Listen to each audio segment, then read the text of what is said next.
Hello बच्चों, तो स्वागत है आपका अपने YouTube चैनल विद्यार्थी विजन पे। मैं जिसान अहमद आज आपको कराने वाला हूँ वही कक्षा 9वीं के सामाजिक विज्ञान यानी कि SST, जिसमें हम पढ़ रहे थे बच्चों राजनीतिक विज्ञान के बारे में।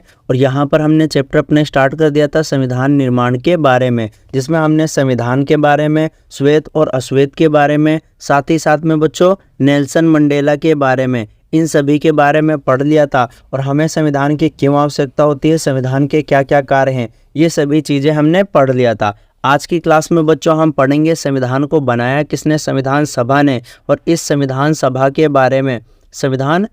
के बारे में विस्तार से पढ़ने वाले हैं। साथ ही साथ में हम पढ़ेंगे बच्चों आज हम हमारे संविधान की प्रस्तावना यानी उद्देशिका के बारे में। और इन सब के भीतर से जो बनने वाले एग्ज़ाम में जो महत्वपूर्ण क्वेश्चन बनेंगे उनके बारे में हम अध्ययन करेंगे। तो क्लास स्टार्ट करने से पहले आज का मोटिवेशनल कोट से बच्चों कि न संघर्ष न तकलीफ तो क्या खाक मजा है जीने में, बड़े बड़े तूफान हट जाते हैं जब आग लगी हो सीने में। तो आपको क्या करना है, खूब मेहनत के साथ और शिद्दत के साथ 9th क्लास में पढ़ते जाना है। और आपका यही नारा होना चाहिए कि अब की बार तो 90 पार। तो उम्मीद करता हूँ बच्चों आज का जो मोटिवेशन कोट से आपको समझ में आया होगा। आइए स्टार्ट करते हैं अब हम अपनी क्लास को।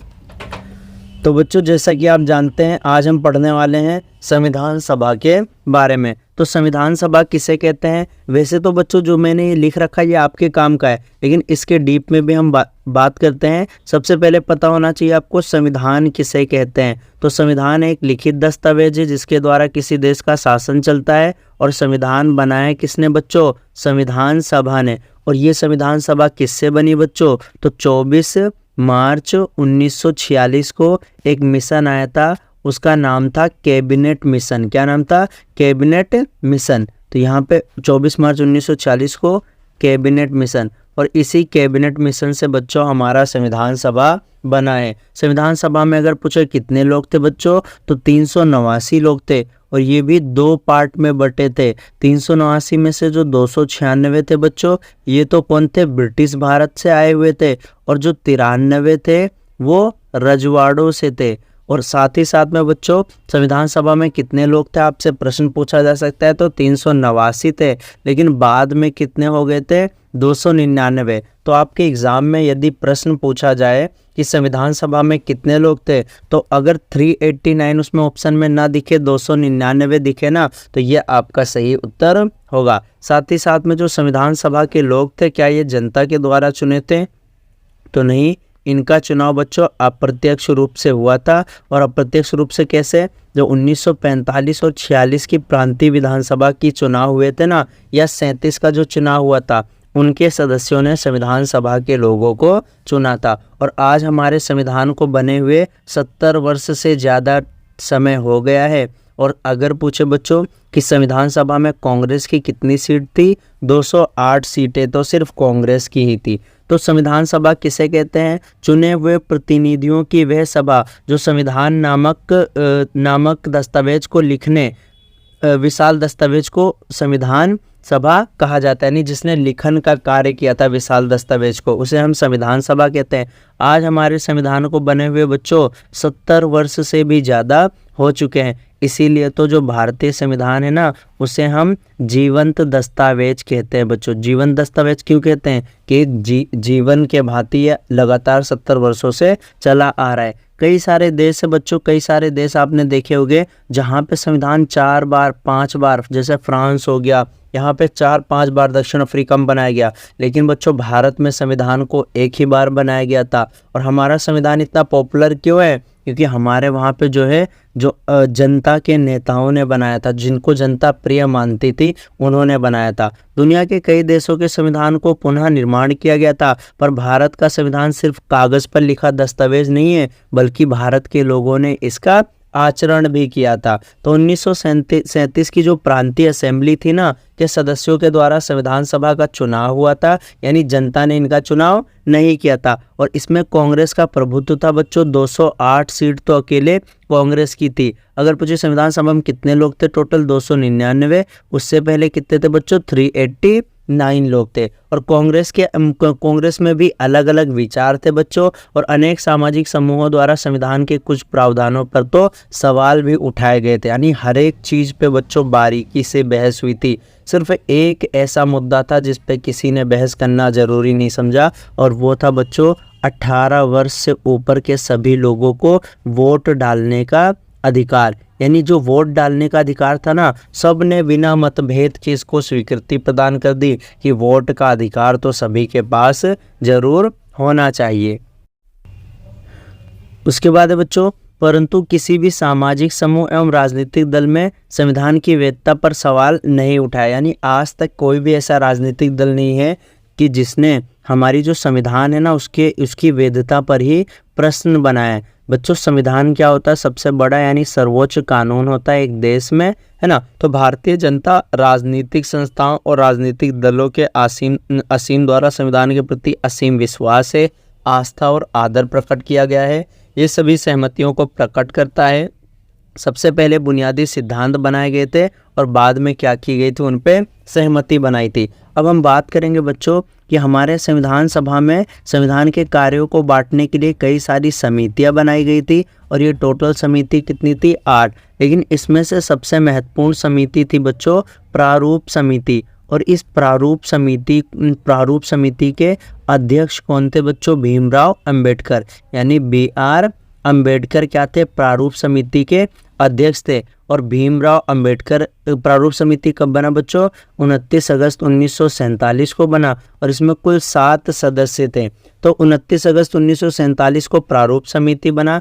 इसके अध्यक्ष का नाम क्या था बच्चों? भीमराव अंबेडकर। और प्रारूप समिति का कार्य था संविधान को लिखना, यानी लिखने का कार्य था। और इसमें चर्चा किया गया, और संविधान के प्रारूप पर प्रत्येक धारा पर कई दौर की चर्चा हुई बच्चों। 2000 से ज़्यादा इसने संशोधन पेश किया था। 114 दिनों तक चली गंभीर चर्चा के बाद कॉन्स्टिट्यूशनल असेंबली में डिबेट से 12 मोटे खंड में प्रकाशित भी किया गया था। तो ये तो बच्चों सिर्फ प्रारूप समिति के बारे में था। इसमें से आपका सिर्फ ये इम्पोर्टेंट है कि अध्यक्ष कौन थे? भीमराव अम्बेडकर। और बना कब था ये? बाकी की चीज़ें आपकी ज़रूरत की नहीं है। उसके बाद बच्चों हम जानते हैं कि हमारी संविधान से जुड़ी कुछ महत्वपूर्ण बातें। तो संविधान बच्चों संविधान सभा ने बनाया था, और संविधान को अगर पूछे बच्चों बनने में समय कितना लगा? 2 साल 11 माह और 18 दिन। 2 साल 11 महीने 18 दिन इसको समय लगा बच्चों। और अगर पूछा हमारा संविधान बना कब था? 26 नवंबर 1949 को भारतीय संविधान बना। लेकिन लागू कब हुआ बच्चों? 26 जनवरी 1950 को क्या हुआ था? लागू हुआ था। कितनी बैठकें हुई थी बच्चों? 166 बैठकें हुई थी कुल। और अधिवेशन कितने थे?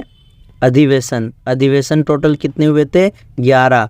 अधिवेशन या सत्र कितने थे बच्चों? 11 थे। तो संविधान को बनने में टाइम 2 साल 11 महीने 18 दिन लगे। बना 26 नवंबर 1949 को था। लागू 26 जनवरी 1950 को हुआ। 166 बैठकें हुई थी। अधिवेशन कितने हुए थे? 11 सत्र या अधिवेशन हुए थे बच्चों। और अगर पूछे संविधान सभा की पहली मीटिंग कब हुई? 9 दिसंबर 1946 को हुई थी। दूसरी बच्चों 11 दिसंबर 1946 को हुई थी। और तीसरी कब हुई थी? 13 दिसंबर 1946 को। तो ये 1, 2, 3 बच्चों लगातार मीटिंग थी, 9, 11 और 13। 9 दिसंबर को बच्चों जब पहली मीटिंग हुई थी तो अचानक से हमने क्या किया था? एक अस्थाई अध्यक्ष चुन लिया था, अस्थाई अध्यक्ष। और उन अस्थाई अध्यक्ष का नाम था सच्चिदानंद सिन्हा। अब एक क्वेश्चन आता है बच्चों कि हमने आखिर अस्थाई अध्यक्ष इन्हीं को क्यों बनाया? क्योंकि ये सबसे बुजुर्ग थे, और ये चीज़ हमने फ्रांस से लिया था। फ्रांस ने भी अपना जब संविधान बना रहा था तो जो सबसे बुजुर्ग थे ना उनको अस्थाई अध्यक्ष बनाया था। बाद में बच्चों हमने एक स्थायी अध्यक्ष बना लिया, और संविधान सभा के अध्यक्ष का नाम क्या था? डॉक्टर राजेंद्र प्रसाद। और यही डॉक्टर राजेंद्र प्रसाद बच्चों बाद में जाकर भारत के पहले राष्ट्रपति बनते हैं। तो अगर पूछे संविधान सभा के अध्यक्ष का क्या नाम था? डॉक्टर राजेंद्र प्रसाद। क्या नाम था बच्चों? डॉक्टर राजेंद्र प्रसाद। और यही बाद में जाकर भारत के क्या बनते हैं? राष्ट्रपति बनते हैं। 13 दिसंबर को बच्चों उद्देश्य प्रस्ताव आया था, जिसके बारे में हम अभी विस्तार से चर्चा करेंगे। तो ये बातें बच्चों महत्वपूर्ण है, यहाँ से लेकर यहाँ तक बच्चों आपके एग्जाम में 3 या 4 मार्क्स में जरूर देखने को मिलेंगे आपको। तो भारतीय संविधान निर्माण के समय भारत की परिस्थितियाँ कैसी थी, आइए जानते हैं। तो सबसे पहले जैसा कि आप जानते हैं हम उपनिवेश थे। उपनिवेश मतलब क्या थे, गुलाम थे। उपनिवेश क्या कहते हैं, जब कोई ताकतवर देश क्या करता है, किसी कमज़ोर देश के ऊपर कब्जा कर लेता है तो उसे हम क्या कहते हैं, उपनिवेशवाद कहते हैं। और हम उपनिवेश किसके थे बच्चों, ब्रिटिश के थे, यानी अंग्रेजों के हम गुलाम थे। उसके बाद दूसरा क्या है बच्चों कि हमारे वहाँ पे धार्मिक आधार यानी धर्म के आधार पे देश का विभाजन हो गया था, यानी पाकिस्तान अलग हो गया था और हिंदुस्तान अलग हो गया था। और पाकिस्तान अलग कैसे हुआ बच्चों, तो 3 जून 1947 में एक योजना आई थी, उसका नाम था माउंटबेटन योजना। इस माउंटबेटन योजना से क्या हुआ था, भारत और पाकिस्तान का विभाजन हुआ था। जब विभाजन हुआ बच्चों तो बड़ी मात्रा में हिंसा हुई और 10 लाख से ज़्यादा लोगों की क्या हो गई थी, मौत हो गई थी। कई सारे लोग ऐसे हैं जिनको रेफ्यूजी कैंप में रहना पड़ा था।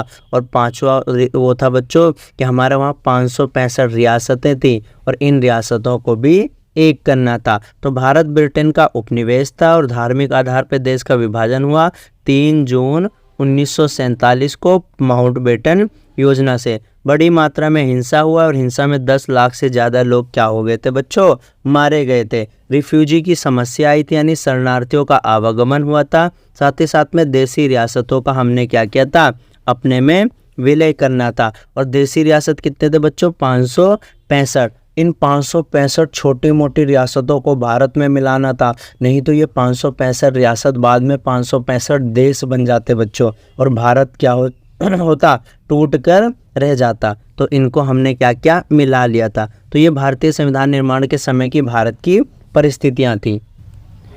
उसके बाद आएगा बच्चों भारतीय संविधान की प्रस्तावना। तो प्रस्तावना बच्चों अपने आप में एक बहुत बड़ा टॉपिक है, प्रस्तावना, है ना। और प्रस्तावना को हम पहले क्या कहते थे बच्चों, उद्देश्य प्रस्ताव। क्या कहते थे, उद्देश्य प्रस्ताव। तो आइए प्रस्तावना की पृष्ठभूमि को जानते हैं। तो मैंने बताया था संविधान सभा की पहली बैठक 9 दिसंबर 1946 को हुई थी, दूसरी 11 दिसंबर 1946 को हुई थी। इसके बारे में मैंने बच्चों आपको पीछे बता दिया।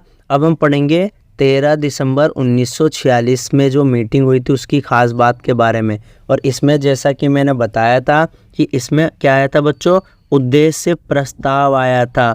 और इसी उद्देश्य प्रस्ताव को हम क्या कहते हैं, प्रस्तावना कहते हैं। और ये प्रस्तावना कौन लाया था बच्चों, पंडित जवाहरलाल नेहरू। पंडित जवाहरलाल नेहरू लाए थे। और ये पास कब हुआ था बच्चों, 22 जनवरी 1947 को ये हमारा प्रस्तावना क्या हुआ था, पास हो गया था। तो भारतीय संविधान की प्रस्तावना क्या था बच्चों, जिन मूल्यों में स्वतंत्रता संग्राम की प्रेरणा और दिशा निर्देश दिया गया है उन्हें हर स्तर पर भारतीयों के द्वारा जांच और परख पर इस तरह स्वीकार कर लिया कि अब वे भारतीय लोकतंत्र के आधार बन गए हैं। और भारतीय संविधान की जो प्रस्तावना है उन्हीं लोकतांत्रिक मूल्यों का उल्लेख किया गया है। यानी जो प्रस्तावना है ना, प्रस्तावना में हमें संविधान के बारे में जानकारी मिलती है। संविधान निर्माण का कार्य स्वतंत्रता आंदोलन में प्रारंभ हो गया था।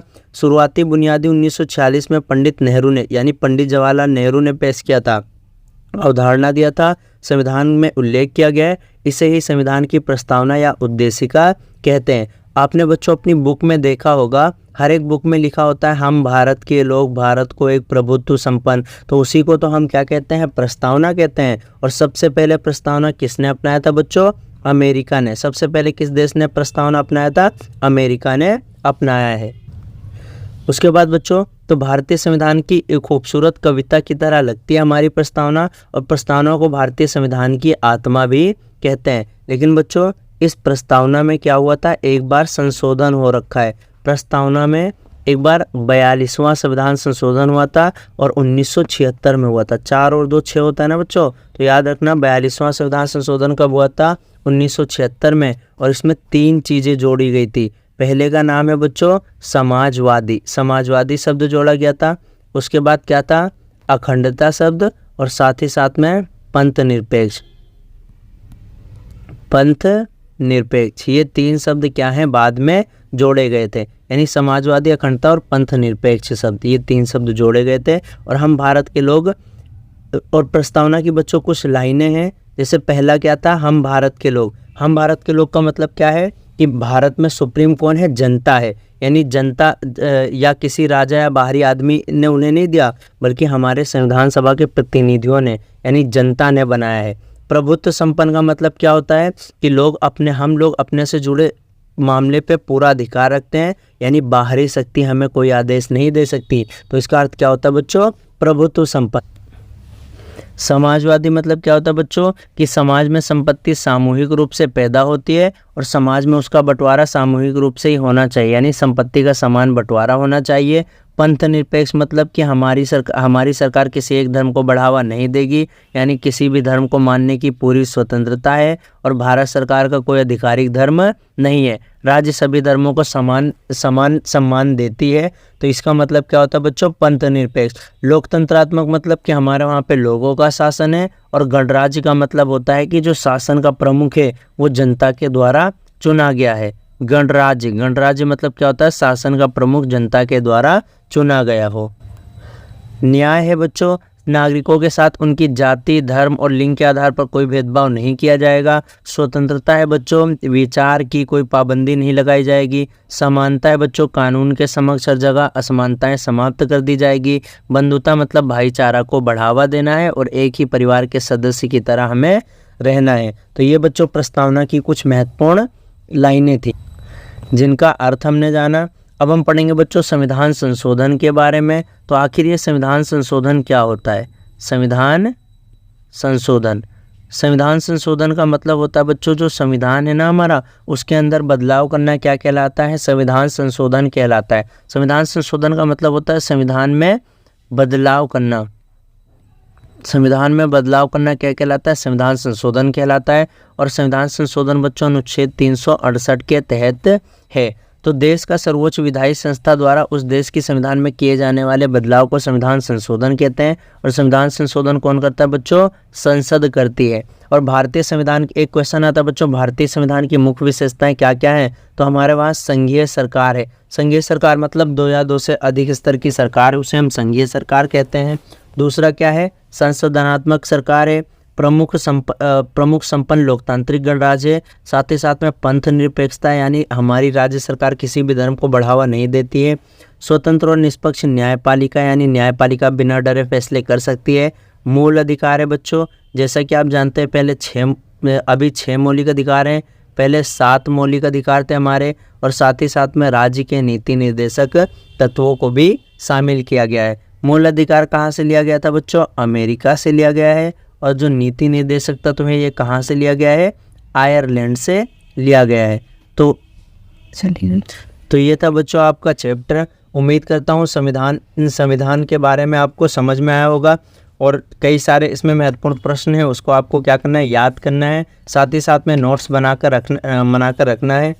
मिलेंगे बच्चों जल्दी अगले चैप्टर में। तब तक के लिए जय हिंद बच्चों।